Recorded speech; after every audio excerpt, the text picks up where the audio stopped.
سلام طعنان نخلهم تخاتلتي يخون اندابلكو نابناي لما انت مدبي كاتو عمناي لما انت مدبي كم تلمود نعاهم نتخاتلتي يمهريو الى زحسبكو مدب يزلكم مصيلهو ናይ ሎምዓንቲ መደበይ ዘልዕሎ ንብዙሓት ደቂ ተባዕትዮ እንዳሳቀየ ዝርከብ መትሎ ደው ናይ ዘይምባል ፀገምን ንንውሕ ዝበለ ግዜ ደው ኢሉ ናይ ዘይምፅናሕ ፀገም ከመይ ጌርና ብተፈጥራዊ መፍትሒ ክነማዕራርዮ ከም ንኽእል ክንርኢና ብዙሓት ደቂ ተባዕትዮ ዝተፈላለዩ መድሓኒታት ጎናዊ ሳዕቤናቶም ከይፈለጥኩም ከም ትጥቀሙ ይፍለጥ እዩ ኮይኑ ግና ጎናዊ ሳዕቤን ዘይብሎም ተፈጥራዊ መፍትሕታት ክንርኢና እስካብ ናይ መደበይ ፍጻመ ሓቢርኩም ንፀንሑ ነዚ ቻነል ሓደሽቲ ዝኾንኩም ሰብስክራይብ ብምግባርን ነታ ናይ ደውል ምልክት ብምንካእን ዝተፈላለዩ ናይ ጾታዊ ርክብ ናይ ጥዕና ከምኡውን ናይ ሓዳርን ናይ ፍቅርን ህይወት ኢንፎርሜሽን ትረኽብሉ ቻነል ስድራ ንኽትኮኑ ብኽብሪ ንሓትት መደብና ናብ ብዙሓት ኣሕዋትና በፂሑ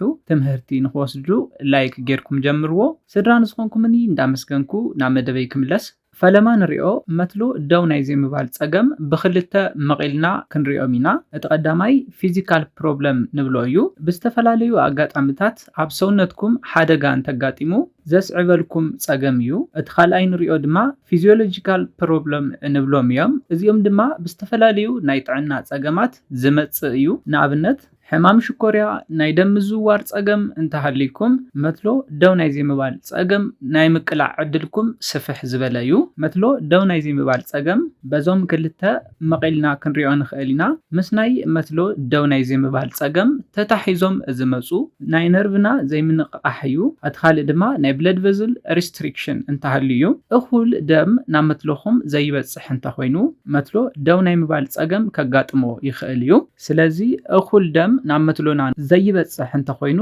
ሪስትሪክሽን እንተሃልዩ ማለት እዩ ወይ ድማ ናይ ደምና በዝሒ ንእሽተይ እንተኮይኑ ሰርኩሌሽን እውን ዝዳኸመ እንተኮይኑ ናብ መትሎና ከባቢ እኹል ደም ከይበፅሕ ይገብር እዩ እዚ ድማ ከምቲ ቅድም ኢለ ዝሓበርኩልኩም መትሎ ደው ናይ ዘይምባል ፀገም ከጋጥመና ይኽእል እዩ ሕዚ ንሪኦም ዘለና ፊዚዮሎጂካል ፕሮብለማት እዮም ቀፂልና ንሪኦ ድማ ንዝተፈላለዩ ሕማማት ኢልኩም ንውሕ ንዝበለ ግዜ መድሓኒት ትውሕጡ እንተኮይንኩም በዚ ፀገም እዚ ክትቃልዑ ትኽእል ኢኹም ንውሕጦም መድሓኒታት ናይ ባዕሎም ዝኾነ ሳዕቤናት ኣለዎም እቲ ካሊእ ንሪኦ ክትጥንቀቕሉ ዘለኩም ድማ ናይ ጾታዊ ርክብ ስምዒትኩም ንምልዓል ኢልኩም ተወስድዎም መድሓኒታት ክትጥንቀቕሎም ኣለኩም እዚኦም ክልተ ዓይነት ክኾኑ ይኽእል እዮም ኢንተርናል ዩዝድ ንብሎም ትውሕጥዎም መድሓኒታት ክኾኑ ይኽእል እዮም እቶም ካልኦት ድማ ኤክስተርናል ዩዝድ ንብሎም እዮም ጄላትን ስፕሬያትን ክኾኑ ይኽእል እዮም እዞም ታብሌት ትጥቀሙ ደቂ ተባዕትዮ ብጣዕሚ ክትጥንቀቑ ኣለኩም ተተኻኢሉ ክትገድፍዎም እውን ኣለኩም ነዞም መድሓኒታት ብዝወሰድኩም ቁፅሪ ኣዳፕቴሽን ክተምፁ ትኽእል ኢኹም ብዘይካ እዞም ታብሌታት ድማ መትለኹም ደው ዘይክብልን ምንም ዓይነት ናይ ጾታዊ ርክብ ስምዒትን ድሌትን ዘይክህልወኩም ይኽእል እዩ ስለዝኾነ ናይዞም ታብሌታት ጽግዕተኛ ንኸይትኾኑ ክትገድፍዎም ኣለኩም ኣብ መበል ካልኣይ ንሪኦ ድማ ፊዚካል ፕሮብለም ዝበልናዮም እዮም ካብዚኦም ድማ እቲ ቀዳማይ ሓደጋ እዩ ናይ ምውዳቕ ክኸውን ይኽእል ኣብ መትሎና ከባቢ ንዘለዉ ክፋላት ሰውነትና በቲ ሓደጋ እንተተጎዲኦም ብፍላይ ድማ መናእሰይ ኩዕሾ እንዳተጫወትኩም ክኸውን ይኽእል ብናይ ሓደጋ መኪና ክኸውን ይኽእል ብዝተፈላለዩ ሃንደበት ዘጋጥምኹም ሓደጋታት ኣብ መትሎኹም ከባቢ ጉድኣት እንተበፂሑ መትሎ ደው ናይ ዘይምባል ፀገም ከጋጥመኩም ይኽእል እዩ እዚ ድማ ናይ ጾታዊ ርክብ ስምዒት ንኸይህልወኩም መትሎኹም ደው ንኸይብል ዝገብር እዩ ከምኡውን ንውሕ ንዝበለ ግዜ ኮፍ ኢልኩም ትውዕሉ ሰባት ብፍላይ ድማ ስራሕኩም ናይ ቢሮ ስራሕ ዝኾነ ንውሕ ንዝበለ ግዜ ኮፍ ኢልኩም ትውዕሉ ሰባት እዚ ፀገም ከጋጥመኩም ይገብር እዩ ስለዝኾነ ኣብ መስርሒ ክፍልኹም ኣብ ቢሮኹም ማለት እዩ ምንቅስቓስ ብተወሳኺ ድማ ኤክሰርሳይዝ ምግባር ወክ ምግባር ኣድላይ ነገር እዩ እቲ ካሊእ ንሪኦ ፊዚካል ፕሮብለም ድማ ናይ ግብረ ሕቡእ ወይ ከዓ ሴጋ ልምዲ እንተሃሊኩም እዩ ግብረ ሕቡእ ወይ ከዓ ሴጋ ንብሎ ትገብሩ እንተኮይንኩም ቀልጢፍካ ናይ ምውዳእ ፀገም የጋጥመኩም እዩ እዚ ድማ ልዕሊ ሓደ ግዜ ጾታዊ ርክብ ክትፍጽሙ ኣይትኽእሉን። እዚ ድማ ናይ ጾታዊ ርክብ ድሌትኩምን ስምዒትኩምን እንዳቐነሰ ንኽኸይድ ዝገብር እዩ። ስለዝኾነ ግብረ ሕቡእ ሴጋ መትለኹም ደው ናይዚ ምባል ጸገም ዘስዕበልኩም ሕማቕ ልምዲ ከም ዝኾነ ብምፍላጥ ክትገድፍዎ ኣለኩም። ንሽዑ ምንም ዘይክስምዐኩም ይኽእል እዩ። ኮይኑ ግና እንዳጸንሐ ብዝኸደ ቁጽሪ እቲ ጉድኣት እውን እንዳገደደ ይኸይድ እዩ። ስለዝኾነ ሙሉእ ንሙሉእ ክትገድፍዎ ኣለኩም። እዞም ፊዚዮሎጂካልን ፊዚካል ፕሮብለም ኢልና ብኽልተ መቂልና ዝረኣናዮም ኩሎም ነገራት ብደንቢ ፈሊኹም ብምፍላጥ ልዑል ጥንቃቐታት ክትገብሩሎም ኣለኩም። ኣብ መወዳእታ ዝሓበልኩልኩም ሕማቕ ልምዲ እውን ክትገድፍዎ ኣለኩም። ነዚኦም ምስ ረኣና ኣብ መወዳእታ ንሪኦ ሓሳብ እንታይ እዩ? ብተፈጥራዊ መንገዲ ነዚ ጸገም እዚ ከመይ ጌርና ክንከላኸሎ ከም ንኽእል እዩ። እቲ ቀዳማይ ነዚ ጸገም ንምክልኻል ዝጠቕመና ስፖርታዊ ምንቅስቓስ ምስራሕ እዩ። ነዚ ክብል እንከለኹ ግና ክብደት ናይ መልዓል ስፖርት ዝስርሑ ምባለ ኣይኮነን። መትሎ ደው ናይ ዘይምባል ጸገም ዘለዎም ደቂ ተባዕትዮ ዝሰርሕዎም ኤክሰርሳይሳት እዮም። ንኣብነት ፐልቪክ ፍሎር መስል ኤክሰርሳይስ ንብሎም እዮም። ጎግል እንተጌርኩሞም ትረኽብዎም ኢኹም። ነቶም ስቴፕታት ብምስራሕ ብሉጽ ለውጢ ተምጽኡ ኢኹም። ስለዝኾነ ነዞም ኤክሰርሳይሳት ብምስራሕ ጥራሕ ናቹራሊ ብዘይ ምንም ዓይነት ትሪትመንት ባዕልኹም ኣብ ገዛኹም ኮይንኩም ከተማሕሽዎም ክትቀርፍዎን ትኽእሉ ኢኹም። ኣብ መበል ካልኣይ ንሪኦ ድማ ኣመጋግባና ምምዕርራይ እዩ።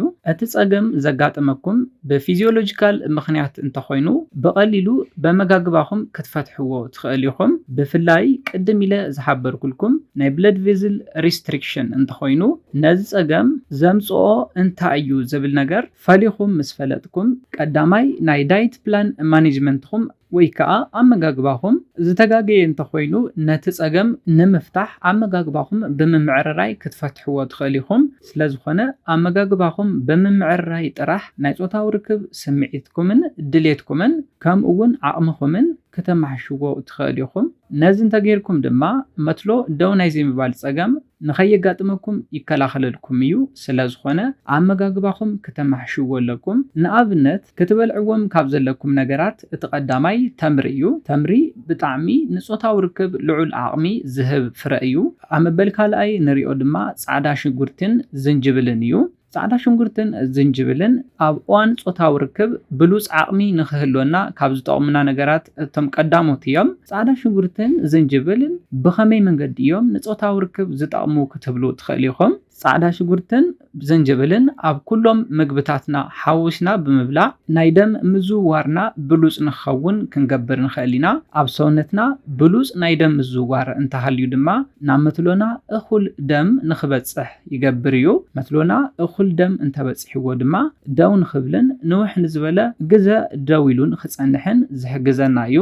እዚ ድማ ኣብ እዋን ጾታዊ ርክብ ንበዓልቲ ቤትካ ወይ ከዓ ኣፍቃሪትካ ብጾታዊ ርክብ ንምዕጋብ ብደንቢ ዝጠቕሙ ፍረታት እዮም። ስለዝኾነ ኣብ ኩሉ ዓይነት ምግብኹም ጻዕዳ ሽጉርትን ዝንጅብልን ብፍጹም ክትፈልዩ የብልኩምን። ናይ ደም ምዝውዋርኩም ብሉጽ ንኽኸውን ዝገብሩ ስለዝኾኑ ኣብ መትሎና ድማ እኹል ደም እንተሃልዩ ናይ ጾታዊ ርክብ ስምዒትና ድሌትና ከምኡ እውን ኣብ እዋን ጾታዊ ርክብ ዘለና ጻንሒትን ዓቕምን ብደንቢ ዘውስኹ ስለዝኾኑ ኣብ ኩሉ ኣመጋግባኹም ክትፈልይዎም የብልኩምን። እቲ ካሊእ ንሪኦ ድማ ጸባ እዩ። ጸባ እውን ልክዕ ከምቶም ዝገለጽክዎም ምግብታት ብደንቢ ንጾታዊ ርክብ ልዑል ዓቕሚ ንኽህልወና ዝሕግዘና እዩ። ስለዝኾነ እዞም 4 ዝጠቐስኩልኩም ምግብታት ኣብዚሕኩም ብምብላዕ ናይ ጾታዊ ርክብ ስምዒትኩም ድሌትኩም ከምኡ እውን ናይ ጾታዊ ርክብ ዓቕምኹም ዝበለጸ ንኽኸውን ክትገብሩ ትኽእል ኢኹም። እዞም ኩሎም ነገራት ምስ ገበርኩም ሕዚ እውን ለውጢ ዘይትሪኡ እንተኾይንኩም ናብ ሓኪምኩም ከይድኩም